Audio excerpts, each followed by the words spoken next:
என்ன 3 பேரும் ஒண்ணா வந்துட்டீங்களா? ஆமாம்மா, நான் தான் பஸ்ஸுக்கு வருவோன்னு பார்த்தேன். அப்புறம் பையன் இருந்துட்டு அப்பா நானும் தான் வந்துட்டேன்னா, சரி அப்புறம் பாப்பாவும் கூட்டிட்டு வர நேரம் தானே, சரி எதுக்கு பாப்பாவை மட்டும் தனியாக விடணும் ஒத்தையிலன்ட்டு தான் அப்படியே 3 பேரும் ஒண்ணா வந்துட்டோம். ஏமா இப்பதான் பாத்திரம் கழுவிட்டு இருக்கீங்க? இல்லப்பா, வீடெல்லாம் சுத்தம் பண்ணிட்டு இருந்தேன். சரி, இந்த மேலெல்லாம் இந்த வெங்காய பாத்திரம்லாம் கிடந்துச்சு, அது என்ன பிசுக்கா கிடந்துச்சா, அதான் சரி வீட்டில் தான் சும்மா தானே இருக்கும், அதான் சரி எல்லாத்தையும் சுத்தம் பண்ணி வைப்போன்னு எடுத்து போட்டு எல்லாத்தையும் கழுவிக்கிட்டு இருக்கேன். ஓ சரிம்மா சரிம்மா. உள்ள போய் உட்கார வேண்டியதானே, ஏன் வெளியே பணியில உட்காந்துக்கிட்டு? போங்க உள்ள போங்க. இருக்கட்டும் உள்ள போய் என்ன பண்றோம், நேரம் அப்படியே உட்காந்து இருக்கு. வீட்டுக்கு போனியே, மருமவ என்ன சொன்னா, என்ன பண்ணிக்கிட்டு இருக்கா? ஓ மருமாவ தானே, அவளா என்ன, அவ நல்லா தான் இருக்கா. ஏன்டா அப்படி சொல்ற? காசுக்கெல்லாம் என்ன பண்றா? சிரமப்பட்டுக்கிட்டு இருப்பாளே. ஆமா ஆமா, நீயும் நானும் தான் நினைச்சுக்கணும். உன் மருமக காசுக்கு கஷ்டப்பட்டுக்கிட்டு அங்க சிரமப்பட்டுக்கிட்டு கிடப்பான்னு. அவளும் நல்ல விவரமா இருக்கா. ஏன்டா அப்படி சொல்ற? யாரோ ஒரு 2 பேர்த்த வீட்டுக்குள்ள கூட்டி வந்து வச்சுக்கிட்டு அவங்களுக்கு சோறாக்கி போடுறேன் குழம்பு வைக்கிறேன்னு சொல்லிட்டு பெரும் கூத்து பண்ணிக்கிட்டு இருக்காமாங்க. யாரும் முன்ன பின்ன தெரியாதவங்களா? என்னடா சொல்ற? என் அத்தையும் அவளும் இலை எடுத்துக்கிட்டு இருந்தாங்களாம். வர வழியில ஒரு ஹனிமூனுக்கு வந்த இடத்துல ஒரு பிள்ளைக்கு உடம்பு முடியலையா, ரூம் எடுத்து ஸ்டே பண்ணலான்னு வந்திருக்காங்க. உடம்பு முடியலன்னு எங்க அங்க போறதுன்னு சொல்லிட்டு அப்படியே இவன் நம்ம வீட்டுக்கு கூட்டிட்டு போயிருக்கா. அங்க வச்சு இவங்களுக்கு கெஸ்ட் ஹவுஸ் மாதிரி ரூம் ஸ்டேன்னு சொல்லுவாங்கல்ல, அந்த மாதிரி வீட்டுல வச்சு அவங்களுக்கு ஆக்கி போட்டுக்கிட்டு புழுக்க வேலை பார்த்துக்கிட்டு இருக்கா. என்னடா இது கொடுமையா இருக்கு. முன்ன பின்ன தெரியாதவங்களை வீட்டுக்குள்ள விட்டு ஏதாவது களவாண்டு போயிட்டா என்ன பண்றது? அப்புறம் ஐயோ நான் வருமா, அம்மா நான் வருமா? இந்த காலத்துல வயசானவங்களே தனியா ஒரு இடத்துக்கு போயிட்டு வர முடியல. இவன் முன்ன பின்ன தெரியாதவங்களை வீட்டுக்குள்ள விட்டுக்கிட்டு ஏதாவது ஒண்ணு கிடக்க ஒண்ணுனா யாரு என்ன பண்றது? அங்க யாருக்கிட்டையும் எந்த பேச்சுவார்த்தையும் இல்ல, எந்த ஒட்டு வரவும் இல்ல. அவளுக்கெல்லாம் நம்ம ஒன்றும் சொல்றதுக்கு இல்லம்மா. அவளை நல்லா விவரமா இருக்கா. எனக்கு ஒரு நாளைக்கு சாப்பாடு செலவு அது இதுன்னு சொல்லி 2500 3000 தாரேன்னு சொல்லியிருக்காங்க. அதனால நான் அவங்களுக்கு ஆக்கி போட்டுக்கிட்டு இருக்கேன் அப்படின்றா. ஐயோ ஆண்டவனே, என்ன இது? அப்படி என்னடா காசு கேக்குது இவளுக்கு? எனக்கு தான் சம்பாரிச்சு கொடுக்கறதுக்கு துப்பு இல்ல. நீ உன் குடும்பத்தோட போய் சேர்ந்துட்ட, நான் எதுக்கு அதை ஒன்னைய பார்த்துக்கிட்டு இருக்கணும்? அதனால நான் அப்படி ஆக்கி போட்டு அவங்க கொடுக்குற காசை வச்சு நான் கடங்க கட்டிக்கிறேன் அப்படின்னு இருக்கா. நீ என்ன சொன்ன? நான் என்னத்தம்மா சொல்றது, நம்மள ஒன்றும் சொல்றதுக்கு இல்ல. நான் காசு கொடுத்துட்டேன், இனிமே மாசம் மாசம் உனக்கு தேவையான காசு வந்துடும், நீ கடன் அடைச்சாலும் சரி என்ன பண்ணாலும் சரி அப்படின்னு சொல்லிட்டு வந்துட்டேன். நாளை பின்ன ஏதாவது ஒரு பிரச்சனை வந்துருச்சுன்னா என்னடா பண்றது? அவ காசுலயே முழுகிட்டாமா. இனிமே அவளை திருத்துறதுன்றது சாதாரண விஷயம் இல்ல, ரொம்ப கஷ்டம். நான் போனேனே ஒரு வார்த்தை, புள்ள என்ன பண்றா, புள்ள சாப்பிட்டால வச்சாலா அப்படின்னு ஒரு வார்த்தை கேட்கலாமா? அதை பத்தி வாயே திறக்கல. இவளுக்கெல்லாம் எதுக்குமா புள்ள? நீங்களும் இல்லைன்னா இவன் நிலைமை என்ன ஆகுறது சொல்லுங்க பாப்போம். ஐயோ தலையால அடிச்சுக்கிட்டேன், வேண்டாண்டா வேண்டாண்டான்னு. அந்த கல்யாணம் வேண்டான்னு கேட்டியா நீ? அவளைதான் கட்டுவேன்னு ஒத்த கால நின்று கட்டுனேன் பாரு, இப்ப எங்க வந்து விடிஞ்சிருக்குன்னு. அதை சொல்லுமா, அதை சொல்லு. என் புத்தி நானே இந்த காலில் கிடக்கிறத எடுத்து அடிச்சுக்கணும்.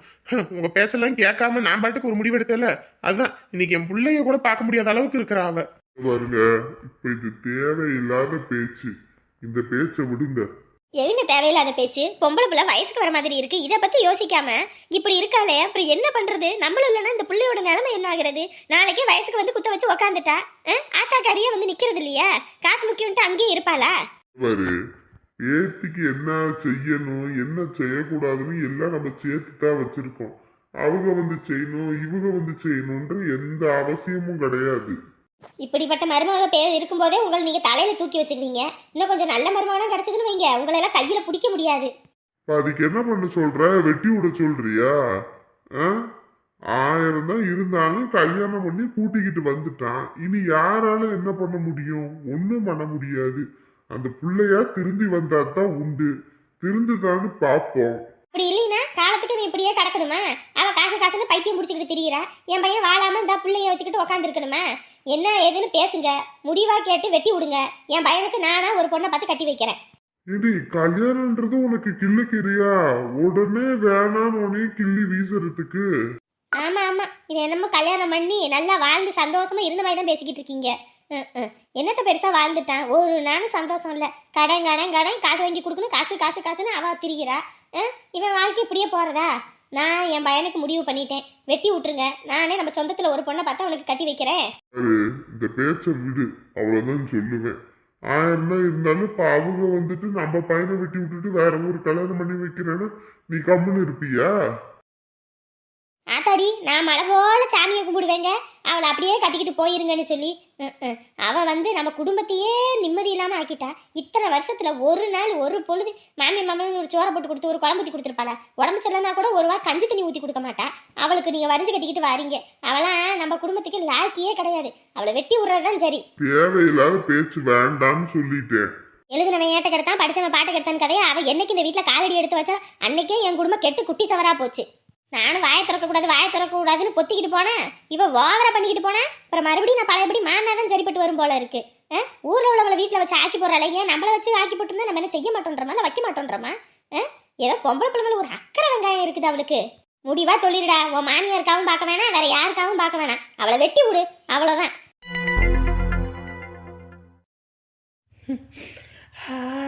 அப்பாயி செம்ம வாசனையா இருக்கு.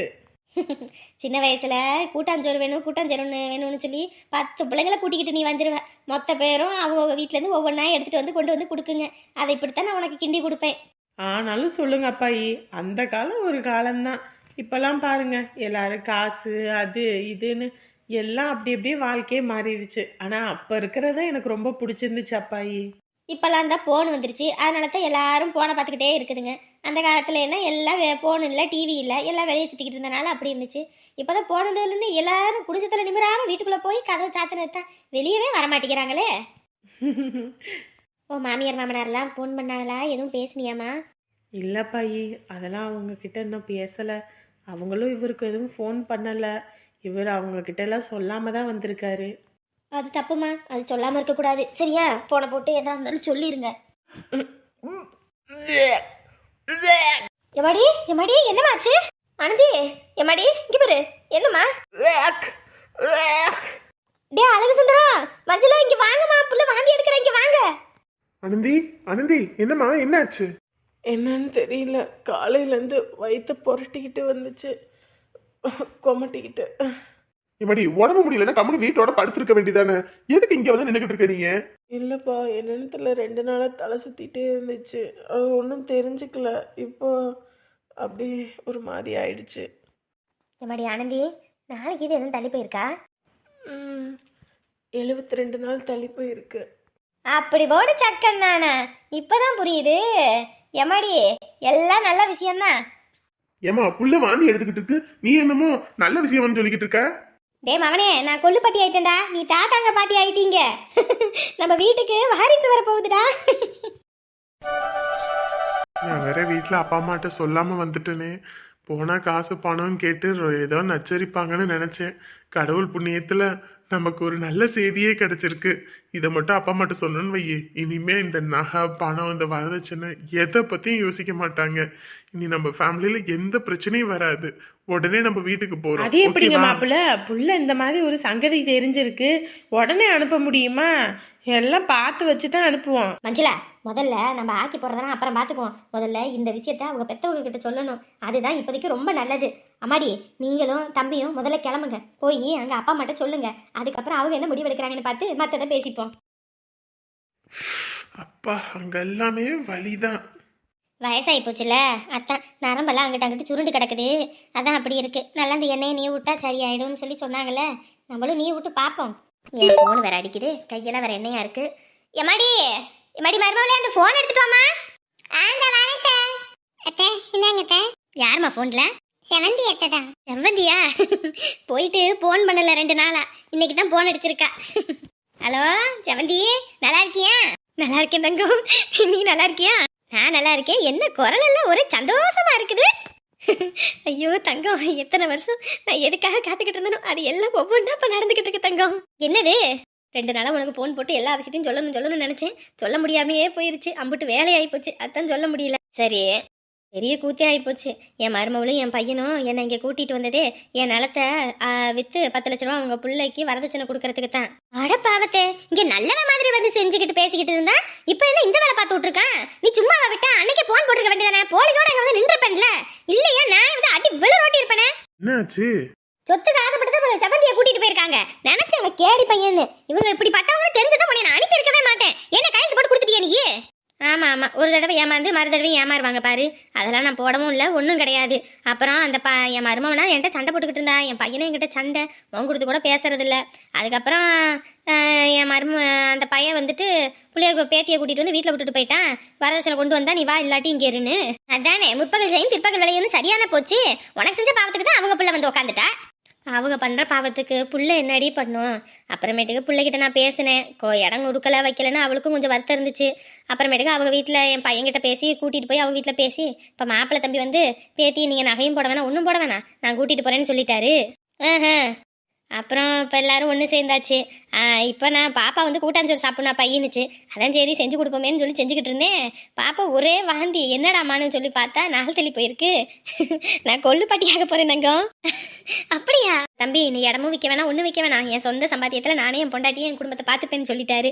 இனி எந்த பிரச்சனையும் இல்லை, என் குடும்பத்தில் எல்லாரும் சந்தோஷமா இருக்கும். என் பேத்தி முழுகாமல் இருக்கிறத நான் யார்கிட்டையும் சொல்லலை, உங்ககிட்ட தான் ஃபோன் போட்டு சொல்கிறேன். சரி சரி சவந்தி, நீ சந்தோஷமா இருந்தா எனக்கு அதுவே போதும். சரி பேத்தி வேற பயணம் வச்சுக்கிட்டு இருக்காங்க, நான் அப்புறமேட்டுக்கு பேசுறேன் சரியா, வைக்கிறேன். என்னது செவந்தியோட பேத்தி முழுகாம இருக்காளாங்க. பரவாயில்ல, அவளுக்கு வருத்தமாவே இருந்துச்சு, என்னடா நம்மளும் ஒரு பேரன் பேத்தியை பார்க்கணும் வைக்கணும்னு. அந்த பிள்ளைய தான் வளர்க்க முடியல, இனி வர பிள்ளையவாது நல்லபடியாக வளர்த்தெடுக்கணும்னு அவள் அவ்வளோ சொல்லுவா. அதெல்லாம் நடக்கவா போகுதுன்னா இப்போ பாருங்க எல்லாம் ஒவ்வொன்றா நடக்குது. நம்ம பிள்ளைக்கு அப்புறமேட்டுக்கு கல்யாணம் பண்ணது தான் அந்த பொண்ணுக்கெல்லாம் உடனே குழந்தை உண்டாயிருச்சு பாருங்க. நம்ம பையனுக்கும் நம்ம மருமகளுக்கும் எப்போ தான் இந்த வீட்டுக்கு வாரிசு வருமோ தெரியல. என்னங்க காப்பி வச்சு எடுத்துட்டு வந்தேன், காப்பி குடிங்க. வேலையா இருக்கேன், அப்புறமேட்டுக்கு பாக்குறேன். கொண்டு வந்தாச்சு, குடிக்க வேண்டியதானே. சும்மாவா இருக்கேன், வேலை செஞ்சுக்கிட்டு தானே இருக்கேன், வேலை செய்யாமையா இருக்கேன். எதுக்கு தான் இப்படி கோவப்படுறீங்கன்னே தெரியல. காலையில மல்லிப்பூ கொண்டு வந்து கொடுத்தீங்க, அதுக்கப்புறம் நல்லா பேசுவீங்கன்னு பார்த்தா இப்படி முகத்தை திருப்பிக்கிட்டு இருக்கீங்க. அங்க பீரோல துணியெல்லாம் கலைச்சு போட்டுட்டு வந்தீங்க. என்னதான் நினைச்சுக்கிட்டு இருக்கீங்க நீங்க? ஆமா, கோவம் 1000 இருக்கும். சரி சமாதானம் ஆயிக்குவோன்னு சொல்லிட்டு மல்லிப்பூ வாங்கிட்டு வந்து கொடுத்தா வைக்கணும். அதை விட்டுட்டு எனக்கு என்ன வந்துச்சுன்னு தூக்கி வீசினா அப்புறம் யாரும் உங்ககிட்ட பேசுவா? தூக்கி வீசினா அப்ப என் தலையில இருக்கிறது என்ன சொல்லுங்க? அப்ப என் தலையில இருக்கிறது என்னது? சரி ஏதோ தெரியாம பண்ணிட்டேன், அதுக்கு போய் நீங்க இப்படி மூஞ்ச காட்டுறீங்க. சரி அதெல்லாம் விடுங்க. ஆனா இன்னைக்கு நீங்க தான் காலையில மல்லிகைப்பூ வாங்கிட்டு வந்து கொடுத்தீங்க. சரி வச்சுப்போம், குளிக்கவே இல்லை, எப்படி தலையில வைக்கிறதுன்னு நல்லா குளிச்சுட்டு சீவிட்டு பூ வச்சா அதுக்கு இப்படி மூஞ்ச காட்டுறீங்க. நீங்க என்னதான் மனசுல நினைச்சிட்டு இருக்கீங்கன்னு எனக்கு தெரியல. ஐயோ, தலையில மல்லிகைப்பூ இருக்குது, இது தெரியாம நானும் இல்லை கோவப்பட்டுட்டேன். காலையில பூ கொண்டு வந்து கொடுத்தோனையும் வைக்காம கீழே வச்சிருக்கவும் தான் சரி நம்ம மேல இன்னும் கோவம் போல இருக்கு, இனி நம்மளும் பேச வேணாம்னு நினைச்சேன். கடைசியில இப்படி ஆயிப்போச்சே. நான் தான் இறங்கி இறங்கி வரேன், நீங்க ரொம்ப தான் வீம்பு பண்றீங்க. நீங்க வீம்பு பண்ற மாதிரி நானும் வீம்பு பண்ணேன்னு வைங்க, குடும்பமா இருக்காது. சரி சரி, இப்போ எதுக்கு தேவையில்லாத பேச்சு? தேவையில்லாத பேச்சா? பேசினா தானே தேவையில்லாத பேச்சா தேவையுள்ள பேச்சான்னு தெரியும். சாப்பிட்டியா என்ன? உங்ககிட்ட சண்டை போட்டுட்டு நான் எங்க தொண்டைக்குழியில பச்சை தண்ணி இறங்க வச்ச இது நீங்க சாப்பிட்டீங்களா இல்லையா? நான் இன்னைக்கு ஒன்றை விட்டுட்டு சாப்பிட்டுருக்கேன். இம்பிட்டு பாசம் மனசுக்குள்ள இருக்கு, அப்புறமே எதுக்கு இந்த வீம்பு பிடிவாதம் எல்லாம்? எந்த வீம்பு பிடிவாதமும் இல்லை. இப்ப கூட பாருங்க, தாமரை இலையில பட்ட தண்ணி மாதிரி தான் தொட்டும் தொடாமலும் பட்டும் படாமலும் பேசிட்டு இருக்கீங்க. ஏமா, ஒரே ஒரு விஷயம்தான், உனக்கு நான் எனக்கு நீன்னு வாழ்கிறோம். நமக்குள்ள எதுக்கு அந்த ஒளிவு மறைவு? எதா இருந்தாலும் நான் உங்ககிட்ட ஓப்பனாக சொல்கிறேன், அந்த மாதிரி நீ என்கிட்ட சொல்லணும்ல. எதுவுமே சொல்லாமல் நீ உனக்குள்ளே பேசிக்கிட்டீன்னா அப்புறம் இத்தனை வருஷம் நம்ம ஒன்றா வாழ்ந்ததுக்கு என்ன அர்த்தம்? ஏங்க, நான் வேணும்னு ஏதாவது பண்ணுவேன்னு நினைக்கிறீங்களா? சொல்லுங்க பாப்போம்.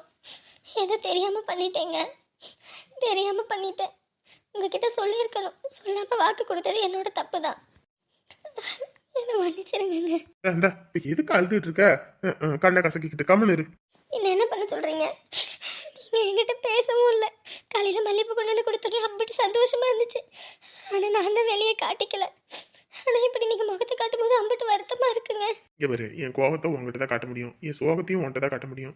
என் உலகமே நீ தான், உங்ககிட்ட தான் நான் எதா இருந்தாலும் காட்ட முடியும். பாவம் சாமி, அவன் பிள்ளைக்காக ஒன்றுமே சேர்த்து வைக்க மாட்டேங்கிறான். 2 பொம்பளை பிள்ளைங்களுக்காக அவன் நம்ம கேட்கும் போதெல்லாம் காசு கொடுக்கறதும் வைக்கிறதும் அது எனக்கு சங்கட்டமாக இருக்குமா? அவனை போய் நம்ம எது கஷ்டப்படுத்துகிற மாதிரி இருக்கு. அதனால தான் சரி நம்மளோட இதில் நம்ம பண்ணுவோம் அப்படின்னு யோசித்தேன். சரி விடுங்க, இன்னொரு லோன் நான் வாங்கி அன்னைக்கு கடன் அடைச்சிட்றேங்க. நீ அழாத, இந்த தை மாதம் பிறந்துருச்சுல, அறுவடை முடிஞ்சோனையும் இந்த அறுவடை பண்ணோம்னா ஒரு காசு கிடைக்கும், அதுக்கப்புறம் அதை வச்சு ஏதோ பண்ணிக்கலாம் சரியா? சரிங்க. அண்ணன் அந்த காசு கடனாக தான் வாங்கியிருக்கு, நான் எப்படி திருப்பி கொடுத்துறேன்னு தான் சொன்னிச்சு. கேட்காத விடு சரியா? விடு. மறுபடியும் என்கிட்ட முறைச்சிட்டு சண்டை போடாதீங்கங்க, கோவப்படாதீங்க. என்னால் தாங்கிக்க முடியலைங்க. வேற யாராவது கோவப்பட்டா கூட மனசு கேட்டுக்கும். நீங்கள் மட்டும் என்கிட்ட முகத்தை காட்டாதீங்க, கஷ்டமாக இருக்கு.